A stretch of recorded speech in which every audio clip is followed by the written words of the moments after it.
saya percaya ke depannya akan mencapai hasil yang maksimal.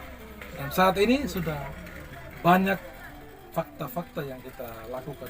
Contohnya di kampung saya sendiri di Desa Kadiwano di Kecamatan Jawa Timur.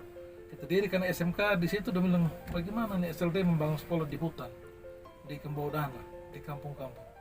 Sekarang 5 tahun kemudian aspal sudah dilakukan, air bersih sudah masuk, listrik sudah masuk, ada yang sudah buka toko, ada yang buka rumah kos, ada yang jualan kios-kios, dan multiply efek lainnya. Perubahan masyarakat itu menjadi berubah, pendapatan masyarakat menjadi bagus.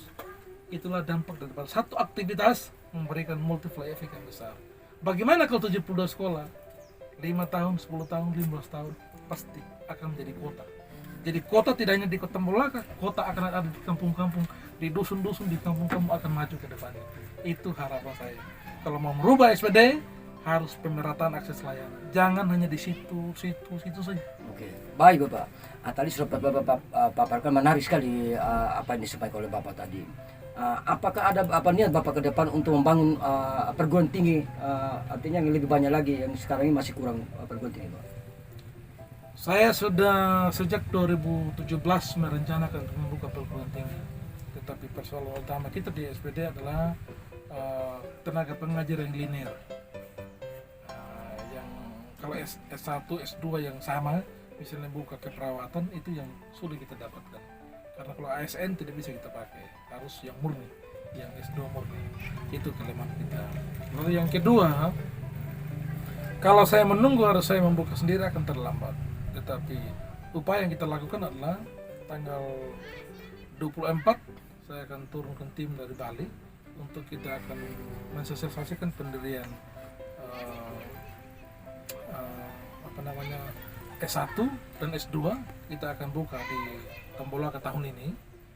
Kita bekerjasama dengan salah satu universitas di Bali dengan harapan, karena ini musim pandemik, bisa saja anak bisa sekolah ke sana, tapi bisa saja anak sekolah di sini. Tapi untuk S2 pasti sekolah di sini.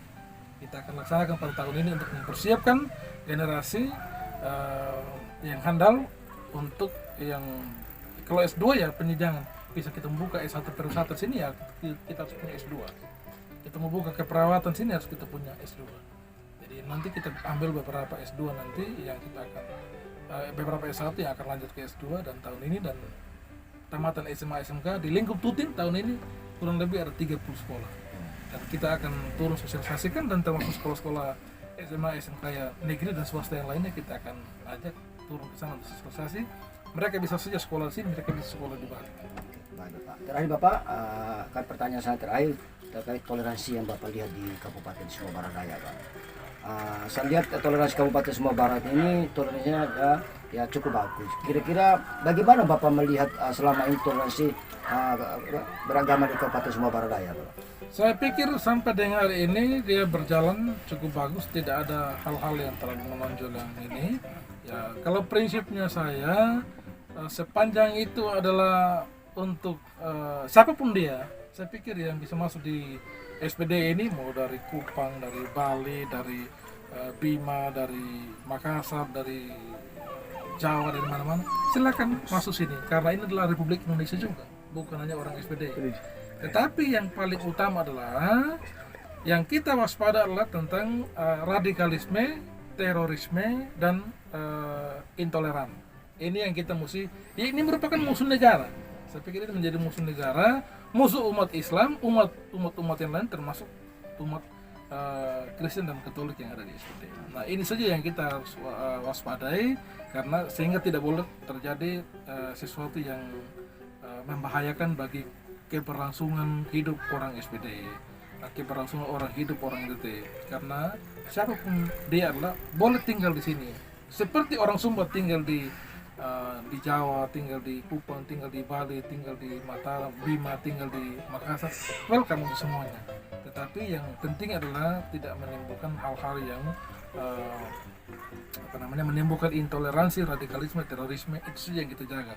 Karena tiga ini adalah musuh negara, musuh semua agama. Karena kita tidak tahu siapa yang melaksanakan ini, apakah intoleransi, radikalisme, terorisme, apakah lahir dari mana? Bisa saja lahir dari orang Kristen, bisa saja lahir dari umat Islam, bisa saja lahir dari orang dari siapa, bisa saja.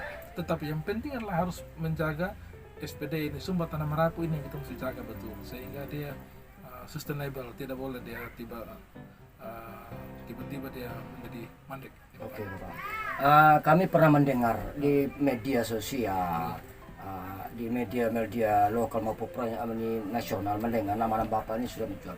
Waktu Bapak bertugas di Maluku itu, Bapak bisa mendirikan TPA orang Islam itu bagaimana Bapak bisa perencanaan seperti itu, Bapak? Karena hemat saya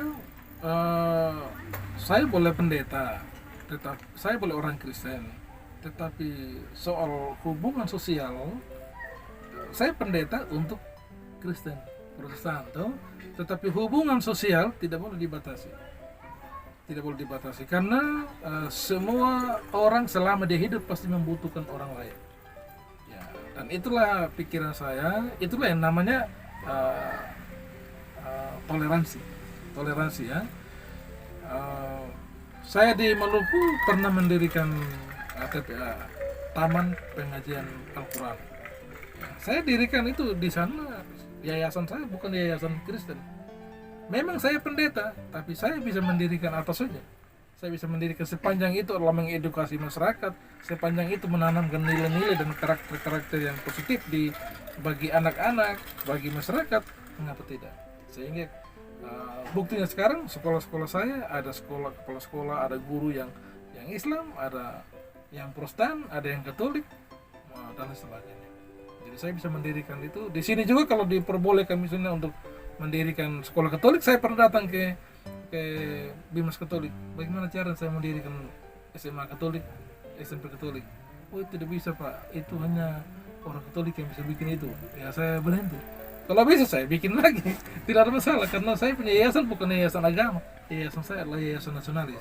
Dan saya boleh Protestan, tetapi saya pikiran nasionalis. Terakhir Bapak, harapan dan pesan Bapak kepada masyarakat untuk menyampaikan bahwa anak-anak harus sekolah dan harus menempuh pendidikan, karena pendidikan itu perlu sekali. Kira-kira harapan dan pesan Bapak kepada masyarakat yang ada di Kabupaten Sumba Barat maupun di desa seperti apa? Ya, seluruh orang tua, seluruh masyarakat yang ada di SPD, saya minta terutama anak-anakku semuanya yang sudah sekolah maupun yang putus sekolah, ingat SLD mendirikan sekolah-sekolah ini di seluruh SPD tujuannya supaya kalian semua sekolah. Saya ajak sekali lagi, mari kita semua sekolahkan anak, ya, karena dengan sekolah itu adalah investasi jangka panjang yang akan merubah kondisi yang buruk menjadi baik ke depannya. Saya pikir Oke, terima kasih Bapak. Baik, kami sudah mengkonfirmasi wawancara beliau terkait ada 3 topik. Yang pertama wisata dan sekolah toleransi beragama, dan beliau sudah memaparkan terkait tadi. Untuk itu sekian dan terima kasih.